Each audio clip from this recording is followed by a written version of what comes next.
Hello everybody, I'm live, a little bit later than planned, actually about 4 hours later than planned.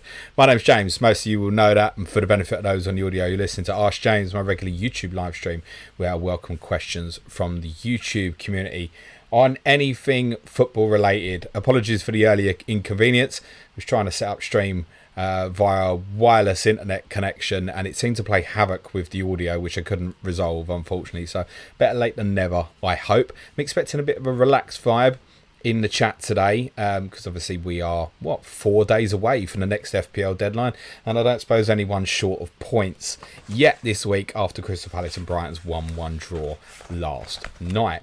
If you're on like 20 points, congrats. I don't know how you've done it. Right, before we start, present for me, apparently. All right, so Suj, bless him, took me for lunch today for a very late birthday present. Very nice lunch, actually. And he said, right, you have to open this on the stream later today at 4 o'clock. He said, I'll be watching live. He said, you've got to open it. And I suspect the fact that he's stitching me up to open it live on the stream means that it's probably something that's a complete piss take. Although he promised me that it wasn't. For the benefit of the audio listeners, the rustling you can hear is obviously me opening a package, which that's a bit heavier than I was expecting it to be. I think that's it. Yeah, that is. Yeah, box is empty. There's another smaller piece. Is it a beer mat? I think it probably is, actually.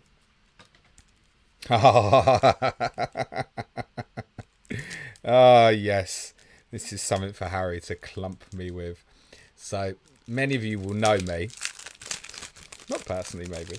But many of you know me. There's a game that often gets referenced on stream. And it'll be this one. So, thank you very much, Serge. It's a coaster of Tottenham's win in Amsterdam in 2019. With apologies to my son, probably the best night of my life. It's got the commentary on it. Here's Dele Alli. Here's Lucas Moura. Oh, they've done it! I cannot believe it. And there were 2,000 people screaming like schoolgirls. So thank you, boss. Cheers. I've got a mug, and there you go. It's gonna go on it. Thank you very much, mate. Truly, truly appreciate that. I was expecting that to be something that was going to make me look like an idiot, and he hasn't. So, cheers, boss. Happy Christmas. Thank you, mate. Right, let's get into the questions then. If you're watching live, smash a like, hit the sub button, all that usual jazz.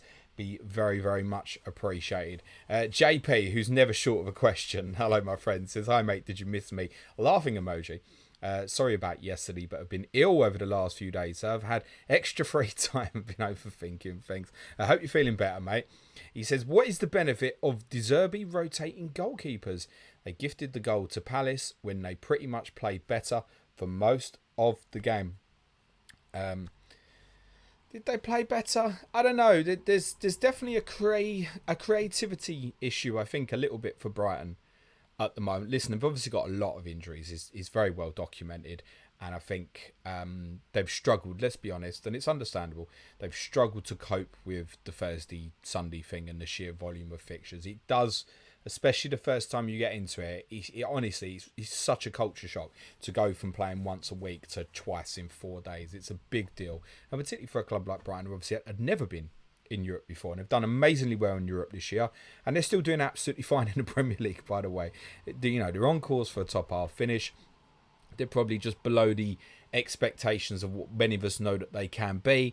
I'd said a number of times that I thought if they hadn't qualified for Europe, I generally probably would have tipped them to finish top 4 at the start of the season. I wouldn't, knowing the injury record that they've obviously suffered this season. On the goalkeepers, no, I don't particularly understand it. We've speculated in the past. Me and Clayton have had these discussions, particularly in relation to when obviously David Raya joined Arsenal, and is he going to play Raya some games? Is he going to play Ramsdale some games? Doesn't particularly look that way. But obviously De Zerbi's been very true to his word and said, look, I've got 2 goalkeepers. I've often wondered if it's a specific distribution thing for certain types of goalkeeper, for a certain goalkeeper against a certain opponent. Because they'll think more about what they do with the ball than without the ball. Like, Steele's distribution is really good. He really impressed me when he played at Tottenham in April, but I don't think he's a great shot stopper. Verbruggen's young, but he's already like the Netherlands #1. So he's obviously got a lot of scope to improve. But to be honest, he's just been picking one for sort of 2-3 games at a time and then just changing it. So I don't know. I don't think it helps the continuity, and you'd have to judge it and say, most of you know I'm a fan of De Zerbi and his work, but you'd have to judge it and say, look, they haven't kept a league clean sheet all season. It can't be helping continuity. It can't be. So, look, the mistake that happened last night could have happened with Steele in goal. I don't think it makes a huge difference from that perspective. My personal opinion is Brighton would be better off just getting on with things with Verbruggen as their number one, would be my take. No, I haven't got a good answer for it. It would frustrate the life out of me. And I'll ask Sam about it again on COTC on Thursday. Adam says, what's your worst moment as a Spurs fan watching Arsenal? Bloody hell. As an Arsenal fan, for us, it's probably the Moura hat-trick. What good timing. Worst ones. The worst I've ever felt watching Arsenal was definitely when they were winning the Champions League final 1-0. Particularly because we scored as well. Just doubled down to make it worse. That's the worst I've ever felt about them.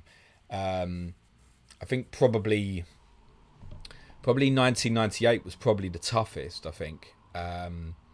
Because you're at an age then, sort of 14, 15, was obviously, I went to a school that was kind of, there was some United, Liverpool, but it was largely, 40% Tottenham, 40% Arsenal, basically. And at that time was probably growing to be a bit more Arsenal, to be honest, because the way they were playing and we weren't good. And it wasn't just that they won the league in 98, it was the way they did it, both through their brand of football, and they'd always been boring Arsenal. And the sheer storming run that they had to do it as well.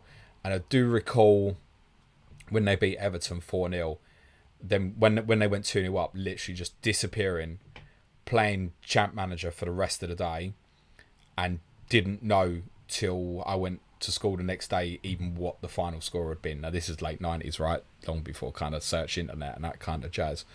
But I knew they'd won. There was no doubt about that. There was no way that they weren't going to win the title that day. That was probably the worst one. The 2004 Invincibles, it wasn't too bad to deal with because it was so obvious for so long that they were going to win the league. So you had a long time to process what was happening. So I think actually 98 was probably the worst one, because it was like, oh shit, they're good again. That was probably the worst one, I think. Trying to think of cup finals and stuff. No, I think that 98 was the worst one. I suppose then, winning the double after that, beating Newcastle. I didn't watch that.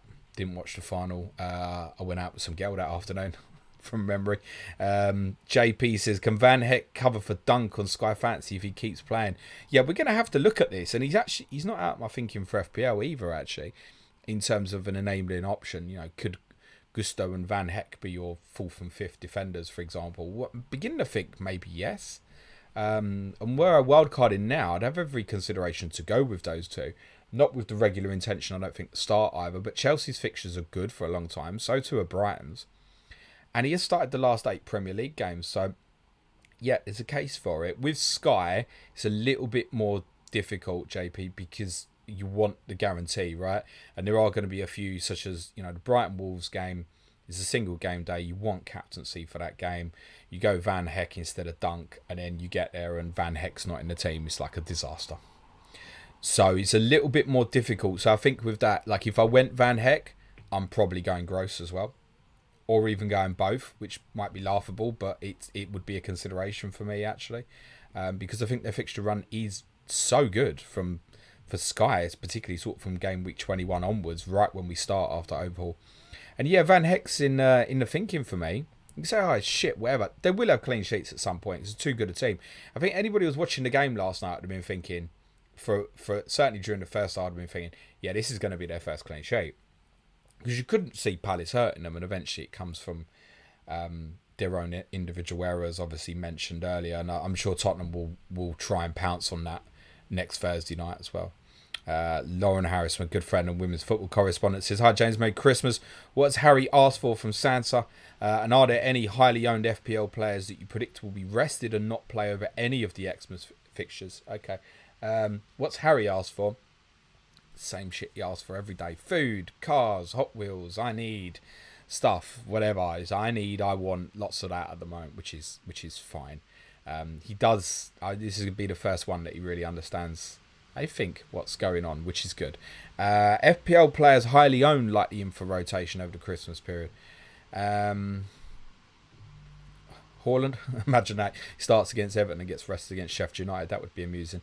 No, I don't think there from that perspective, there's not enough highly owned ownership in City players. Arsenal wouldn't have concerns. I think Liverpool players at Burnley. So I don't know if like Shimikas falls into line for this question, but yeah, I'd be earmarking that and going, yes, I'm a bit concerned whether he starts at Burnley. Pretty sure he plays tomorrow against Arsenal. Tottenham haven't got enough players to rotate. Similar case for Newcastle, really. Although there might be a little bit over Saturday and Tuesday because of the lunchtime game. Chelsea players, because of the close proximity of, we've said it so many times, the Sunday game against Wolves, then Wednesday night, then Saturday lunchtime against Luton. That, yep, of course, any Chelsea outfield player is liable to rotation over that period. So Palmer's going to fall into category where, yep, there could be a rotation there. And there are not any of them fixtures where you're going to want to leave him out, I shouldn't imagine. West Ham players, you'll be fine. So I suppose that probably covers it largely. I think maybe, the likes of Hwang again, Sunday to then Wednesday to Saturday. Does he start all three? Probably, but I think most may have moved on from him anyway. So, yeah, maybe not huge concern on any specific individuals, but I think history has taught us, Lauren, that there'll be rotation over this period because there always is, right? Dave Wilshire says, Merry Christmas, James. Thank you, David, to you too. Sean says, hi, James. Any advice for Matty Cash therapy? So, it looks like, via embargoed quotes that went out last night, it sounds like Clement Longley is going to start for Aston Villa tonight, and therefore the assumption of that is that it's Carlos right-sided centre-back and Ezri Konsa at right-back, which should be good news for anyone who's got Leon Bailey, I would think. Probably just put mockers on that, but I can't affect it. This was always... I was quite slow on to get on Matty Cash when people went really early on him. Not all, but a large amount of people did. And I always had real concern because I could foresee the problems, and yet I still went now. It got to a point where I thought, oh, Jesus, I've got to have him because the underlying numbers were good. He was playing every week. And yet I knew that there would come a point where it'd become a problem. And now Moreno's back as well. That just makes that problem even worse. Kamara's suspension's not helping either because Kamara would often drop into the right back position, which would still allow Cash to play as an offensive right back if he played there. So, unfortunately, I think it's going to be a sell, and I think that was probably the case even if he played tonight. That is a case to say if you've got really good cover for midweek, look, see what happens over the next week. He might be really useful for you for Burnley at home next week as well. But there's also the narrative here that Villa's fixtures are good for a long and sustained period, and he's not the one, is he? He's not going to be the one, I don't think. So, yeah, the advice for the therapy is don't worry about it. Shit happens. He's probably a bit unlucky with what's going to happen tonight by the sounds of things. Yeah, begin to think about selling. Sean says, there are any defenders 4 to 4.2 who are worth looking at in order to facilitate a move for Trent. So I've kind of mentioned the two, I think, is Van Heck and Malo Gusto of Chelsea. Now, Gusto's one, again, I'd be very surprised if he plays all 3 games, but I wouldn't be surprised if, say, he plays Wolves and Palace, and then they might rest him at Luton, where they might want to go with a bit more hype, for example. It could be they decide that for Palace instead. I think Gusto will get in, though. The note on caveat of that, though, it should be that Ben Chilwell, we hear, is back in partial training. That will still take a while. So Chilwell's not going to play over the Christmas period, but then it might be that Chilwell comes in, sort of maybe Liverpool away game week 22 or Fulham at home game week 21, and that may cause alarm again for Gusto. So sounds like Chilwell might be a bit closer than we'd originally thought. So, like, Van Heck will enable it, right? So will Gusto. That will do the job for you. Luton's fixtures long term aren't too bad if you want to go with one of the 3.9s, but you're never going to want to start it, even like Sheffield United this week, I don't think. And for Tom Lockyer, who thankfully obviously sounds like he's back at home and resting up, his absence obviously is not going to help Luton defensively. Dave says, how good an FPL option will Richarlison be when Sonny goes? Thinking him in for Salah to get big H back in 20, the big H being Erling Haaland, for whom we have no current update on as it stands. I was asked this question maybe yesterday or earlier in the week, and this is not so much about, is Richarlison an option because Sonny's going. Like, he's definitely going to play number 9, you would think, once Sonny's gone. Is there a chance that Tottenham will add an attacker in the January transfer window? Yes, you should be aware of that. Do I think it will be a number 9? No, but probably someone that's capable of playing the position is certainly a possibility. It's more a case of the rest of the team is the big thing here. Getting Van der Ven back and Maddison back. Even Van der Ven. Van der Ven's return hopefully will have a positive impact even for Richarlison, yes. You've got to remember that Tottenham are going to lose Sarr and Bissouma. So, well, Bissouma's lost now. Sarr, I hope you've all seen over the last couple of weeks how important he's become for Tottenham. And obviously he's going to go to AFCON. So that takes away a lot of Tottenham's legs in the midfield over the January period. Now, can Tottenham get away with a midfield of Højbjerg, Skip and Kulusevski if that's what it comes to, with Johnson playing wide, Richarlison up front, and maybe someone like Manor Solomon might be back by the time we go to Manchester United in game week 1. Sure. Does that feel creative enough for Richarlison? It's questionable, isn't it? So it's actually the rest of the team I think he's more important, to be totally honest. If anybody wants to go there at the moment, be my guest. He was very close to going in on wild card. He will certainly be under consideration for me to come in for one of Son or Salah as and when they go. Ben Wajda says, no question, mate. Just wishing you and your family happy Christmas, but not Darwin. Fuck Darwin. Okay. Cheers, Ben. Happy Christmas. Ali Bismo says, hi, James. Hope you're well. If Haaland is fit for game week 19, should we get him back even from -4 or roll the transfers? We have Salah to captain playing Burnley. Yeah, it's exactly that. I think we just need to sense check how we feel about Mo Salah playing on Tuesday, 3 days after the Arsenal game. So, yeah, should be fine as far as I'm concerned. Probably not the -4, no. Particularly if that would then become a free transfer in game week 20 to make it happen. If the armband's not going on him, and I think it's every case to say, yeah, it would still be Salah in 19. Plus the doubts, it certainly looks like Haaland's not going to play today. So none of us are going to truly know what condition he's in when Boxing Day deadline comes around. Are we even going to get an update by Boxing Day? We might not. So it's going to be a wait, isn't it? I think for most people, that's my take at the moment, certainly. It's not the promise I won't do it, by the way. Though in my case, it probably would be 2 frees. But I could only foresee me going down that route if Son or Salah specifically.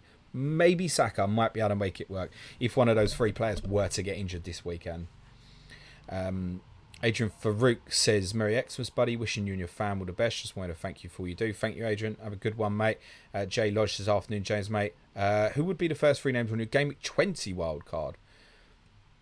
Okay. Well, Haaland if fit is a given, certainly. Watkins got to stay there. I mean, you're walking into Burnley at home at that point, so he's got to stay there. And Pedro Porro, I think. Yeah. Because I think once you hit 20, I've done a piece for Advanced and Intermediate Plus tier patrons this morning, looking at 19 and 20 and looking at potential pitfalls of 25 and 26, which, spoiler, I'll do now. Basically, we're all thinking about buying Salah and Son back, right? In game week 25. That's the thinking. Game week 25, probably. That's probably when they come back from AFCON. That's probably the worst case scenario, right? 25. AFCON lasts 21 to 24. If they go out in the quarterfinals, every chance is 24.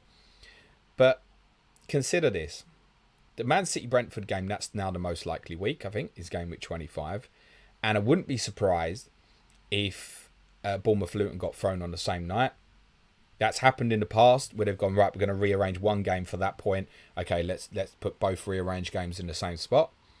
I wouldn't be surprised if that sort of thing happened. So you might want to get Son and Salah back and at the same time be adding what maybe City players, Solanke, etc. for double game weeks. And it gets worse for Salah, Son as well. More than that is that with the Carabao Cup results and draw, both teams are now likely to blank in game week 26. So what do we do? Force them back in for 25 just for them to blank in 26? It might be that we're waiting a little bit longer. And it might be that it's kind of might even look like wildcard 27 for me or something now. Maybe even subject to what happens over this period. I'll be aware of that. And for someone who doesn't need to plan for the bench boost because he used it in game week 1, that might even be a solution for me to rejig the team around that little 25-26 and now begin to look like it might be a significant problem to manoeuvre what you want between both weeks if City Brentford goes there, and obviously doubly if Bournemouth Luton go there. Obviously, in the eventuality that Liverpool Chelsea is a Carabao Cup final, which is favoured at the moment, Chelsea Tottenham and Liverpool Luton would be postponed. In terms of Liverpool, you go, yeah, but James, Liverpool Luton's going to get brought forward to game week 25. Yes, it might, but it also might not. And I do think Liverpool's result against Arsenal in the FA Cup third round might have a bit of a bearing on that, in the sense, if Arsenal beat Liverpool, which it's at the Emirates, so that would be the slight favourite at the moment, then there would be no rush to rearrange Liverpool Luton and bring it forward to game week 25 and just go later in the season. So, yeah, there's a lot of moving parts there that maybe we need to be aware of. I've forgotten the original point of the first question. Wildcard in 20. Yeah, the point to that is, I think if I was wildcard in 20, I wouldn't go Salah or Son. Just they're both unavailable next week. It's one game, there's chance let's go. Whereas if I was wildcard in game week 19, I would still have them both because I think the two fixtures are good enough. Game week 20, I'd be tempted, particularly if Haaland's fit. If Haaland's not available, then there's more of a case. So, but what you're going to do, you're going to keep them both on wildcard in game week 20 and then what, take a -4 immediately to get rid of them? That's what I'm saying. Like, can you cope for a week without the two players if you weren't going to captain them? The answer would probably be yes from that perspective. Brian says, hi James, once Sonny goes to the Asia Cup, who do you rate higher, Kulusevski, Odegaard or Bowen? I have a midfield of Richarlison, Saka, Palmer, Son and Salah now. So, depends what you want to do there. So I think Odegaard, underlying numbers good. You'd be attacking straight into sort of Crystal Palace, Nottingham Forest. Couple of good fixtures. It's worth saying, and you can spin this narrative either way, Arsenal's tougher games after they play Liverpool in game week 23. In fact, I was going to say including game week 23 against Liverpool, are probably at home, whereas some of the easier ones are away. So, you know, they go to Burnley 25, Sheffield United in 27, it's Forest before that in 22. So roundabouts that period, so you can spin that either way, whether that's good or positive. I think Odegaard I really like. My current thinking, if it helps Brian, would maybe be Odegaard. He's definitely likely to be one for me for Salah or Son. Kulusevski would probably be behind Richarlison in the thinking at the moment. Bowen I own and would want. Again, coming straight into game week 21 at that point, you're walking straight into Sheffield United away, Bournemouth at home, looks nice.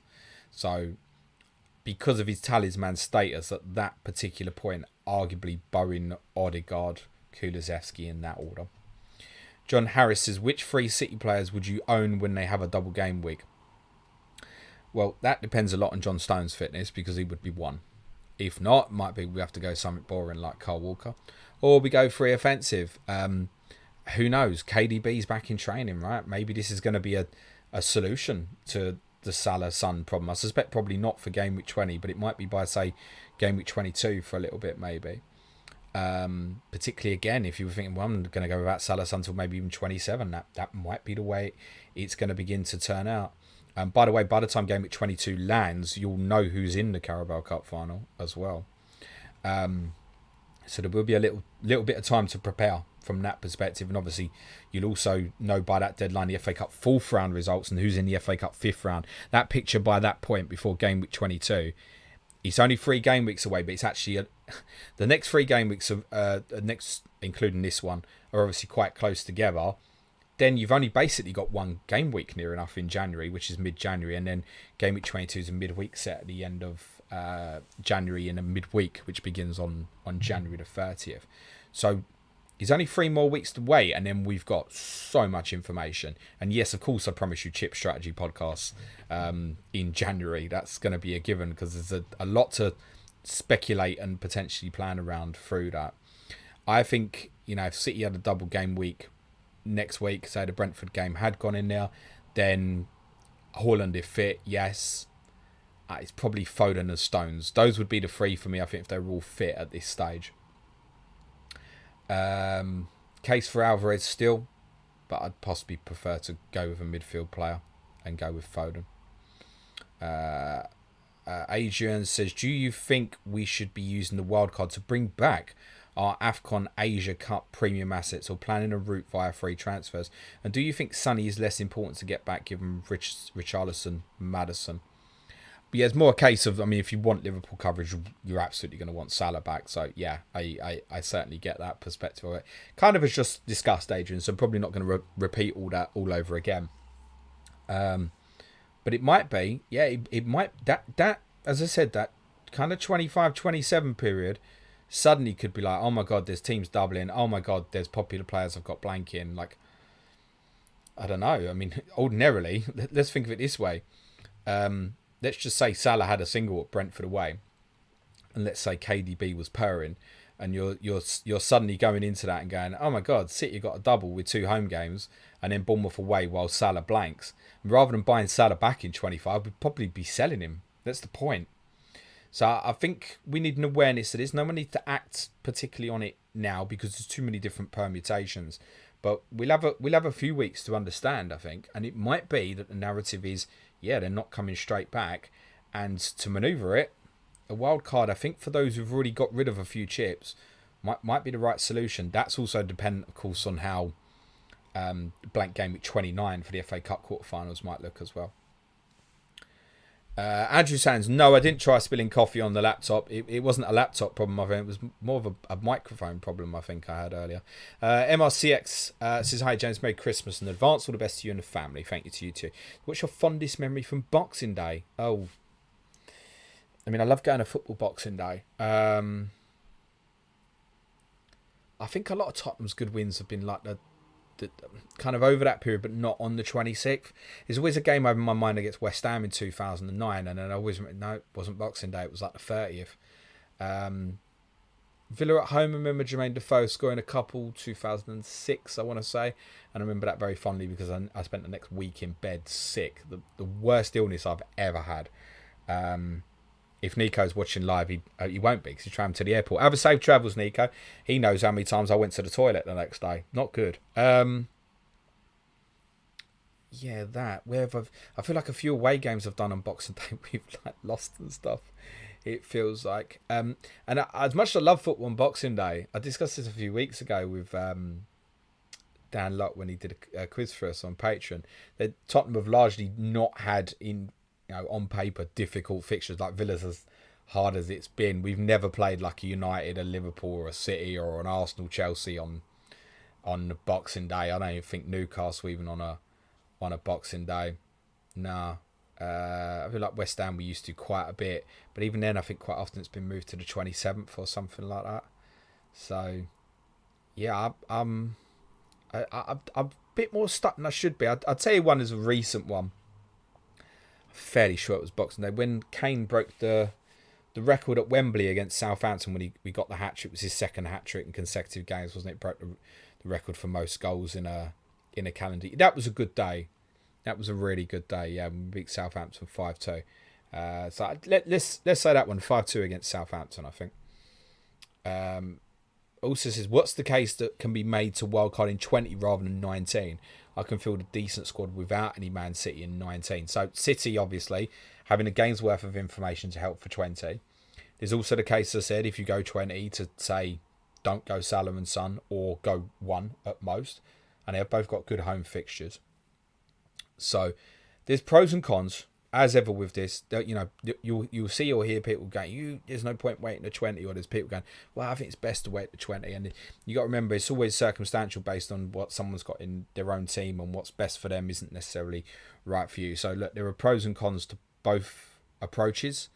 I've just wildcarded myself very recently, so I like to think that I'm not set up too badly for this period.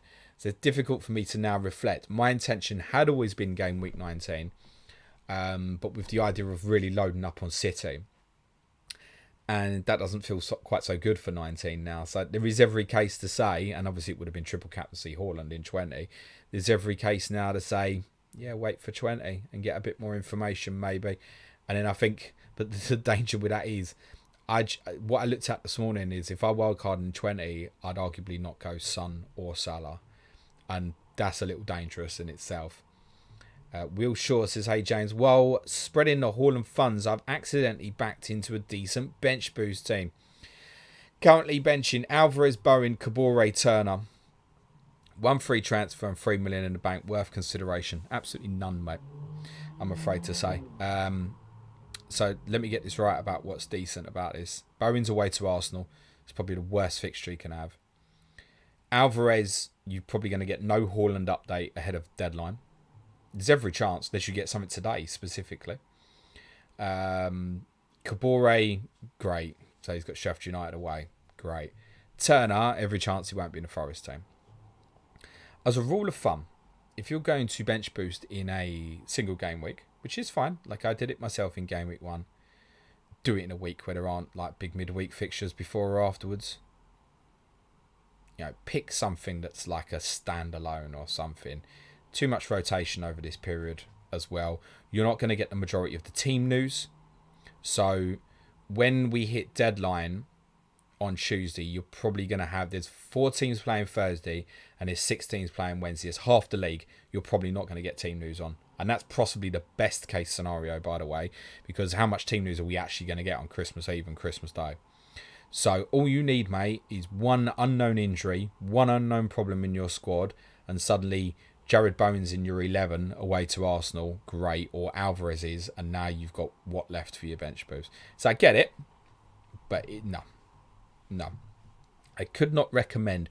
Honestly, if someone had a crazy good bench, I know I mean crazy good, I would still say to them, don't do that. Don't do that. Vish has a draft question. Should I bring in anyone from... Okay, I'm just going to give yes-nos on these. Mudryk, no. Havertz, I don't mind. Kudos, no. Afcon, Bernardo Silva, I don't mind for draft. Rodri, probably no. Any of the following. Eze, yeah, sure. Diaz, Szoboszlai, they're both okay for draft as well. Yeah. Jerry Darmy says, hi James, who would you start between Baldock? I don't think it'd ever be Baldock, mate. Baldock or Kabore is the question. And is Kulusevski worth getting by game week 20 to replace Morgan Gibbs White? Who do you personally prefer between Salah and Son for 19 captaincy, and why? Salah, Burnley away, but I do think Thursday could be great for Son at Brighton. It could be, irrespective of where he plays, could be. And I do have a sneaky that he might go back through the middle against Brighton just for that one game. I'm not saying it will happen. I think if Richarlison scores tomorrow, that's less likely, but it might do it just for the one game and then change back again for Bournemouth. I do think that's a possibility. It's the in behind space, right? We know, and he might find that easier to come by from a wide position anyway. Morgan Gibbs White, cool with that. If you like Decky, that's fine. In seriousness on the Baldock Kabore question, yeah, I would play Baldock. Home fixture against the same opponent.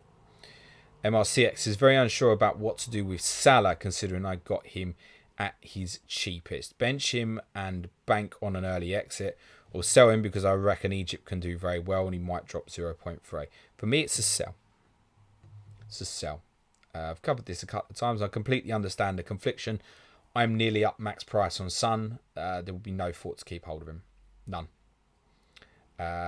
I think there's every chance I might end up being sort of 0.8 up on Son, maybe, at the point of him playing Bournemouth in game week 20. So, no consideration to get that. Rather, even if it meant just getting £5-6 million players and saving the money, which might even sort of be near enough my intention. Yeah, it's a sell. What am I going to do? Not look at someone like Martin Odegaard against Crystal Palace. Well, I've got good value in Son. I'll leave it, I think. No, I'll be getting that sort of player in if that's what I want. That's my take. It's long enough. Listen, if they miss one game and they come back, it's unlucky. All right? But the chances are, seriously, Son and Salah are highly likely to miss 3 games at the minimum, really. Because both are highly likely to make quarterfinals, and that's going to rule them out of at least that period. And there's no guarantee that even if they're back for game week 24, subject to when they go out, there's no guarantee they'd even start under that circumstance in any case. So, sell for me. Both players, points more important. Okay, you might lose a bit of value, but you'll make something. You'll make something in profit. You wipe that from your mind. That's one decision. Then your new decision is then to invest in him, either player, at a new point. That's exactly it. And maybe Son will be, for example, Son's probably harder to then invest back in at say 9.7 than Salah at 12.9 or 13 or whatever it is. My personal opinion, I get it. I totally get why people will want to hold to that value. My personal take on that would be sell. Tiffy says, ask James stream again. Yeah, why not, mate? Aaron Hill says, got a bit of a benching dilemma for 19. One of Saka, Foden, Gordon, Solanke, Watkins and Darwin Núñez. Leaning towards the latter regardless of if he's going to start Burnley or not, but honestly not sure. I wouldn't if he doesn't start tomorrow, and I think he might not, then I wouldn't want to bench Núñez. Bournemouth's Fulham at home, so yeah, he's not keen on that. The answer might be Gordon, who might have the best fixture of the lot at home to Nottingham Forest, but let's see how we see it. What I would say, Darren, is the best bit of advice I can give you at this moment is don't overthink it. Once you get through Saturday, you'll probably know yourself, I think. Dion Chung says, evening, James. Is it totally fine to go without any City cover for Boxing Day, especially with Haaland back? Also, has Friday night football been great for captaincy in the past? Yeah, it's no City essential, right? So, yeah, it's fine. Friday night captaincies. A lot of us had Jamie Vardy that Friday night at Southampton a few years ago. I don't think many of us captained him from memory. I had Ben Chilwell that night as well. Blinding. In fact, I think I bought Ben Chilwell that day. No, I mean, most of the biggest clubs don't tend to play on Friday night. It's not me calling Villa a small club or anything. I'm just saying you don't tend to get Liverpool, Arsenal, City basically playing much on Friday nights is the reality. So how often have there been good captaincies on Fridays? I don't know. Wasn't the Emmanuel Dennis a Friday night, wasn't it? Was it when they lost to Norwich as part of that double game week? Well, I'm sure that it was definitely a night game, wasn't it? I feel like it was a Friday rather than a Monday. So it's probably been more bad, but yeah, I don't know how many we've had where you've had like Watkins at home to Sheffield United. So I certainly wouldn't stress. His ownership's massive as well. To be honest, it's not going to be a huge benefit to those who've gone down the road. It's more just more than captainers will want him to do well. It'll be those who haven't got him be saying, God, I hope he blanks. Be more important for them. Dave Wilshire says benching dilemma, game with 20 play a tired Trippier away at Liverpool or Saliba away at Fulham. Trent and Porro the other two. So David, it's a couple of weeks ago, and what I would say is it's Nottingham Forest Tuesday for Newcastle and then a 6-day gap to Liverpool. So the tiredness doesn't really come into your thinking at that point, I think. Trent and Porro you definitely play, yeah, completely agree with that. If you haven't got Salah, I'd be very tempted just to go Trippier, to be honest. It's not like you can't return with something offensive. Newcastle are still one of the best defensive teams in the league. Saliba at Fulham's a bit duller, isn't it? Really? So what type of manager are you? I suppose we put it this way. Let's sell it this way. Who's more likely to get you a 6-pointer? Is it Saliba or Trippier? It's probably Saliba, isn't it? You want to sell it that way. But yeah, leaving Trips out, never going to feel too comfortable. MRCX says, you can have any defender apart from Porro in game week 19. Who's your pick? Any defender in game week 19 apart from Porro. Who's I think Trippier. It's probably Trippier then Trent. That's probably the standout, subject to how we feel about Trips after the game at Luton tomorrow. Hollis Stammer says, James, do you follow Darts World Championship this year? Who's going to win it? Probably not the guy who's masquerading as a 16-year-old despite looking about 45. I've forgotten, is it Littler, is it? I've forgotten his name. I would have thought MGW is Michael MGW. Michael Van Gerwen. MVG. Get there in the end. You see, I've got Morgan Gibbs White. Morgan Gibbs White's winning the darts. At least he's won something. Michael Van Gerwen is still always in my eyes kind of the guy to beat. I've not seen a lot of it this year, to be honest, but I will try and catch quite a bit at the later stages of it. Frederick Hurt says, hello, James. Pick one, and then it disappears for a bit, and I think he's come back to it. For game week 19, would you, 1, transfer Dubravka in start over Martinez? For 19, okay. Or 2, Martinelli to Foden, or 3, Dalot, Shimikas, Lascelles to Saliba. Merry Christmas. Yeah, it's Saliba move, I think, Matt. Heather says, hey James, happy Christmas to you and your family. Same to you as well, Heather, thank you. Just a dad posting stuff, says Merry Christmas James, bet the little man is buzzing for it. Thanks for everything you do. Love to hear your dulcet tones via the channel. Cheers brother, thank you mate. Liam Doyle says, hey James, a Sky question. My plan was to go Pau Torres to Haaland after Villa play United on Boxing Day. Would you move Pau to someone else now or stick to the plan? Well, you obviously don't go something tonight, I would say, would be my guess, as long as you've got something tonight. Obviously, look, if you've only got Pau Torres and you've got no Villa coverage, then get a Villa player tonight. Goes without saying for me. Fixture's too good.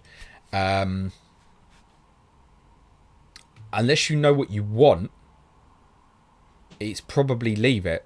Like, unless you can say to me, what about this player? This guy's the best. Then it's probably leave it and stick to the plan. There's also the consideration, though, that Haaland might not be back. And therefore, should you just get something? So, the smart play here might be, look at the Chelsea team on Sunday. That might be the smart play. Then you've got all Saturday's information as well. Heather says, best wildcard options, wildcard 19. So, I'd probably, I did this morning, as I said, for the advance. I'd probably go with the same front three I've got at the moment, which is Alvarez, Solanke, Watkins. That's obviously subject to Haaland, but use him as a placeholder. I would still go Salah, Son. I'd cut Bowen because of going straight into Arsenal, and I'd use him as a get back in for Son or Salah. I think timing wise, I'd be very keen to go Martin Odegaard, as said. Then, because the way the fixtures land, I probably would, for me now, then go Cole Palmer rather than Leon Bailey. Defensively, I would look at Ibrahima Konate now. Andy Robertson, we think, is nearing a return. It's not going to be over this Christmas period, I don't think. Klopp said basically once he's trained, then it will be quite quick. So it could be as early as game week 21. So it might be we've only got 3 games of Shimikas, which from an FPL perspective is now 2, because the decision's already gone for this week. So Konate, because of Matip's injury, Klopp suggesting they probably won't buy it. I'm sure like Jarell Quansah and Joe Gomez probably will get minutes at centre back, but that gives me coverage of that, which might be really handy in the event that, say, Liverpool-Luton did end up in game week 25 as a double, for example. I'd be interested in Van Heck. I'd be interested in Gusto. Colwell would probably come with me. Pedro Porro would be a definite. At this stage, the goalkeeper has become too much of a minefield that I probably would go Emi Martinez with Dubravka, not go with Villa defensive. Dan Burn, I think now back fit, would be a consideration as a real cheap one. Botman will come into consideration as well. So I wouldn't. For me, I wouldn't. My intention would be to leave the Salah Son money and come back from. So I'd still be looking at kind of Porro value and under defensively. So there wouldn't be many frills. I'll be honest, there wouldn't be many frills, and because I think it will diversify enough in January that will be interesting. Who's next? Ethan says, Merry Christmas, James. Hope you have a good one. Thank you, Ethan, to you too. Here's Serge the Boss says, have you ever been to Amsterdam? This one time, mate. This one time. Thank you, boss. Thomas McLeod says, does Neto, Alvarez, Colwell, Branthwaite sound bench boostable for 19, assuming no injuries? Thomas, I'm be really, really honest with you, mate. It doesn't matter how good it is. I covered for someone earlier in the stream that I wouldn't bench boost in game week 19 if I thought I had the best 11 in my team and the best 4 substitutes. I still wouldn't bench boost in game week 19. Multi-Live Evil says, any Haaland news, James? Will Sellers be in trouble if he's back for Everton? They might be. No news as far as I'm aware. Tom Shortlad says, really random one. Is there a reason why West Ham are always in the TV slot on Sunday? Seems like it's happening even when they've not had Europe the Thursday before. Yeah, me and Suj were discussing it again earlier today, and he wasn't aware, and he was like, what's going on? So I don't know, mate. I don't know. This does tend to happen to someone who's normally in Europe. I've experienced this before when Tottenham have had Thursday night football, and it's like when we always seem to play Sunday, even like when we don't need to. And it's like, can we have a Saturday game for once? Seriously. So yeah, to be honest, West Ham fans be getting a bit pissed off of it. The logic will lie with Sky. I mean, look, the 2 most recent ones they've been picked for in February are admittedly Manchester United and Arsenal, respectively. But even still landed in the 2 o'clock slot. And the one that they've got different, they've got given Brentford at home has been picked for a Monday night, And if either side have got an FA Cup fourth round replay, it could move back to the Saturday night. It's weird. And I hate that. Just put the game on the Saturday night. Sod your Monday night. You want the game. Stop pissing fans about. If it's going to be an either or, just put it on the Saturday night and be done, please. Cherie says, thoughts on when will Alex Moreno be a starter over Dean? Happy Christmas. Difficult one to call. And I think he might get the favouritism tonight. I think we'll get rotation over this period. I think my instincts would be, Cherie, that from what we learned at the back end of last season, that Moreno had favouritism. But I do think Luca Dean's had a pretty good season, actually. And been quietly very consistent for Aston Villa. So I don't think it's straightforward at this stage. I'd love to give you a positive answer. I don't really have one, unfortunately. GM says the three must-haves on a Game Week 20 wild card. Merry Xmas, James. I'm pretty sure someone asked me for my best three, so thank you for the question, but I'm going to skip that, mate. Jovan Canija says, hi, James. For Game Week 20, Richarlison in, Son out. I wouldn't necessarily make that transfer on 20. I don't know if that's laced with, I would have sold Salah in 21, but don't want to sell him in 20. So I'll do that a week early. I don't mind. If you've ever got planned moves, I don't mind going a week early. You know the risk, right? Mr. Dyer says, I am on wildcard. In what teams are best to target on wildcard going forward? That there's going to be no frills or surprises here, mate. But I think, Villa, Arsenal, Tottenham, Liverpool, City, if you can identify the right ones. Brighton, it's going to, well, I don't know what you can go to this week, but I wouldn't rule out someone like Pascal Gross, brilliantly consistent. Chelsea is an obvious one to target. There's not any surprise names. The only team near the foot of the table, in all seriousness, that's kind of got a good run coming up is Luton. And their talisman's come out the team recently. So unless, as I said, you want to go for like one of 3.9s as a fifth midfielder, yeah, cool. But I'd be avoiding that. D. Taff says, hi, James. You were right about Isak for a hit 3 weeks or so ago, and I didn't listen. Please tell me this is the week he finally pays me back. Have a great Christmas, mate. Thanks for the content. Well, I hope he does for you, mate. Even today, that's what I says. No point. Oh, no Eddie Howe press conference before the deadline. Yeah, because the one today really helped. Not really. I have an inkling that it will start tomorrow, but I also have an inkling that it might start on the left. So, good luck. Addy Tor says, hi, James. Has Longley got pace? I was wondering if that's why he would play against Archer, who would be on the left side now. No, he's not quick enough, mate. If he was, Addy, that mind you, that question also doesn't particularly make sense. I'll come back to that. If he had pace, Tottenham would have bought him, mate. In terms of has he got pace, wondering if that's why he would play against Archer. He's not going to play against Archer, mate. Longley will play left-sided centre-back. Carlos will play right-sided centre-back, and presumably it's going to be Constance now at right-back. So Longley won't be in competition with Archer. So no, it won't be at that. He's probably more Longley about Ariel trying to deal with McBurney, because McBurney likes to drift into that right kind of right half space zone for his aerials. So that's probably why he's being picked, is for him to specifically go up against McBurney. Listen, I think Clement Longley got a lot of bad stick at Tottenham. Like, was he great? No, I just don't think he was particularly terrible. And I think he often got put in the team in difficult circumstances. I think he was fine. He was absolutely fine, I thought. Like, not great, not terrible. Wouldn't have suited us now with the way we're playing, because no, not quick enough. Gaurav says, hi, James. 2 free transfers, so the chances are to burn a transfer or downgrade fifth mid. Andreas to Cliver, or who else? Yeah, I don't mind Cliver as a shout. I'd tell you a cheeky one to throw a name at you if you want to maybe get ahead of the game, and it won't do you much now, but might be useful in a couple of weeks. Buonanotte. I had a second glance at his price last night. It's 4.7. So obviously, Mitoma and Adingra are both going to their respective tournaments. That's touchwood Mitoma's injury that he's picked up last night. It's not too bad. Then yeah, that's an interesting one. 4.6. I don't mind the Clivert shout. But I think it's probably got to the point now where it's coming around close enough that if I was to invest in and around that sort of value, I would maybe chance Buonanotte. How much I'd want to play him, ask me in a couple of weeks, but that's probably the one. And you are saying fifth mid, so I'm going to assume you've got a decent front three. Heather would like everyone to smash a like. That's very appreciated, Heather. Yeah, smash a like, people. Stuart Webb says, thinking of Salah to Foden, Trippier to Man City defender, or Saliba and Isak to Haaland from -4 in game with 20 thoughts. I think You've got 2 game weeks to get through, Stuart, and I wouldn't stress about it too much. On the face of it, selling Salah a week early to Foden with great fixture, cool. Trippier to Man City defender, cool. Or Saliba, cool. Buying Haaland if he's available game week 20, you're going to want to do it. Yeah, that's fine, mate. Mike Denker says, what is the chance the Saudis would go for Salah in the next transfer window? Yep, we shouldn't rule that out as a possibility. Of course we shouldn't.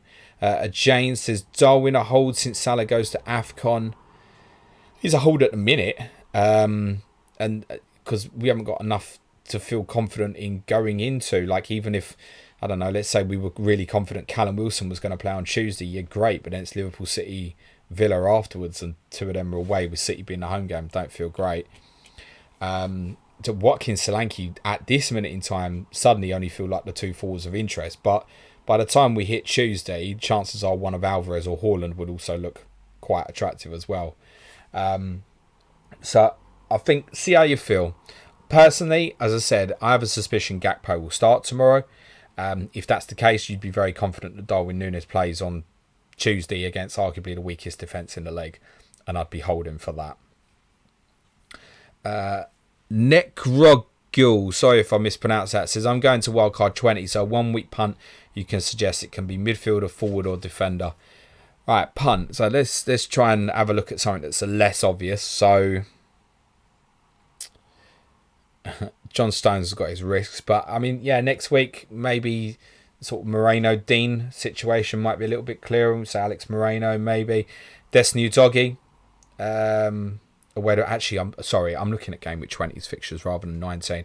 No, probably not. Right, 1 week punts. Almiron, there you go. There's one for midfield, maybe. Johan Visser of Brentford, home to Wolves. I don't think they travel as well as they play at Molineux, from what I've seen. Defensive one, grim. So punty and exciting. Malo Gusto, maybe. Malo Gusto. Trent. It's fairly obvious, isn't it? Ben White, maybe. Zinchenko. It's a few for you. Sean Murphy says, Merry Christmas, James, to you and your family. Thank you very much, Sean. Joe Finney-Batter says, yes, James.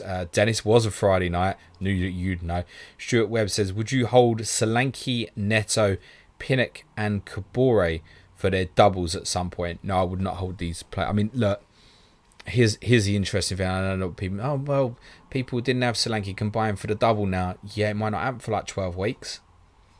So, like, as I've said and clarified for those joining late, if you want to listen back, I think 25 is a possibility, but purely on Bournemouth Luton specifically, that's a guess.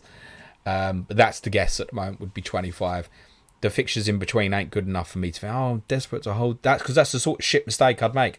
Let's hold these crap players just for the potential doubles when there might be better options knocking about. So for me, no, if you want to keep the players, cool, but I wouldn't be keeping them for prospective double. And the Brentford one gets me every time. Should I hold Pinnock in case he has an extra game away to Manchester City? Like, I don't understand that thought process. What are you expecting? 1 point? You're going to hold the player because you might get 1 extra point, realistically. No, so, and similar with Kabore. The Bournemouth guys will get it a little bit more, but after Fulham, it's Tottenham away, Liverpool at home, West Ham away, then sure, there's Forest at home. And that's the one everyone's hoping, isn't it? Game week 23 double. Forest at home, Luton at home. Yes, Solanke triple captain. And then after that, it's Fulham away, Newcastle away, Man City at home. Like, it's not a great run. Now, Solanke, I think particularly, like, could you carry Solanke through them fixtures? Yeah, because he's consistent. He is what he's priced as, right? Watkins light. He's consistent, can score in any game. Michael Anderson says, who you guessing start, Dean or Moreno? As per yesterday's predictions, Moreno. Also says, do you know what criteria the English clubs would have to meet in order for us to get 5th place as a Champions League place? So look, it's really, really complicated. It's based on the performance of the other teams in the competition. Currently, the coefficient is ranked at 3rd. Does look like most of the points are earned during the group stage, so we're behind Spain and Italy at the moment. But should Villa win the Conference League, Liverpool win the Europa League, and City win the Champions League, like that would probably get us an extra place, right?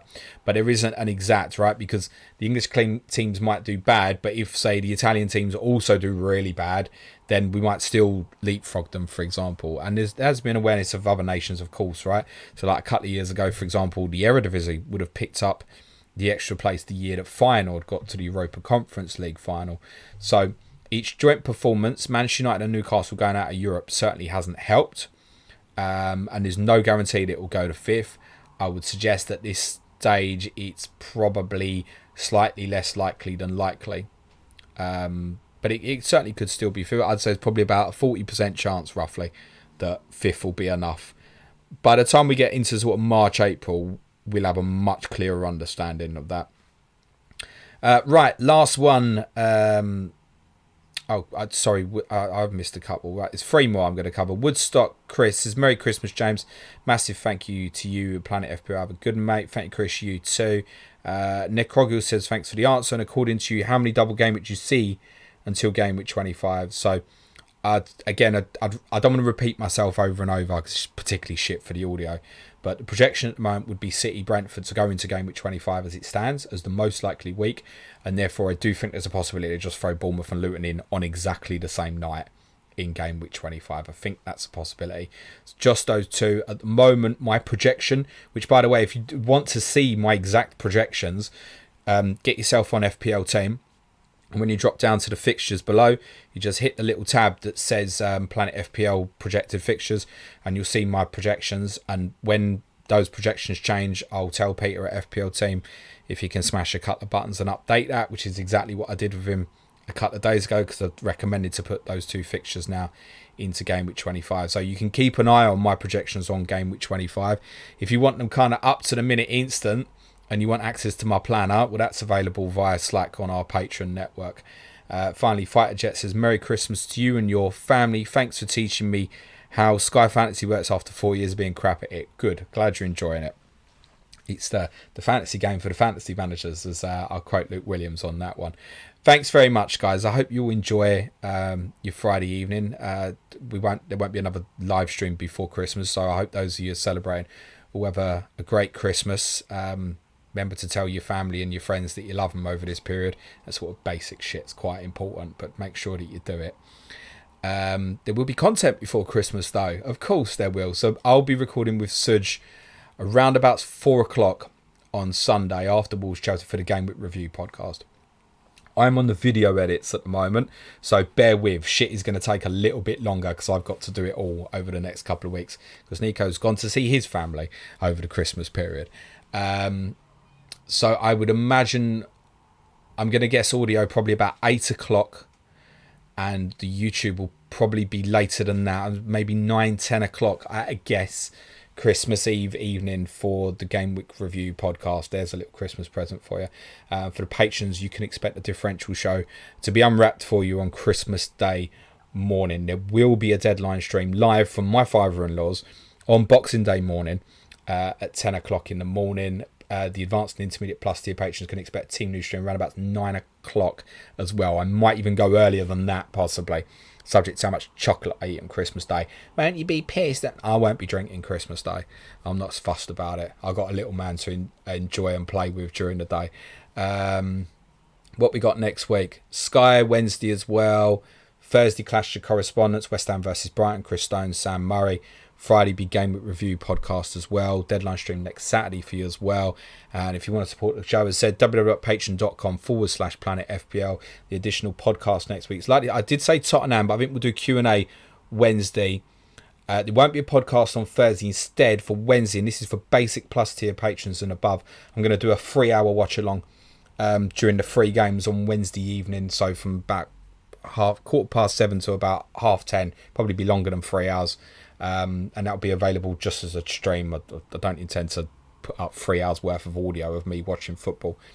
And then on Friday we'll have our Game Week 20 preview podcast as well. If you want to support the show, it's www.patreon.com/Planet FPL. I want to join James because I want to buy you something nice for Christmas. Yep, that's the one. Suj, Clayton and Nico would appreciate your support as well. Have a great Friday night. Good luck this weekend, guys. Have a great Christmas, and for the benefit Of those on the audio, Merry Christmas. Cue music, please, Manchild.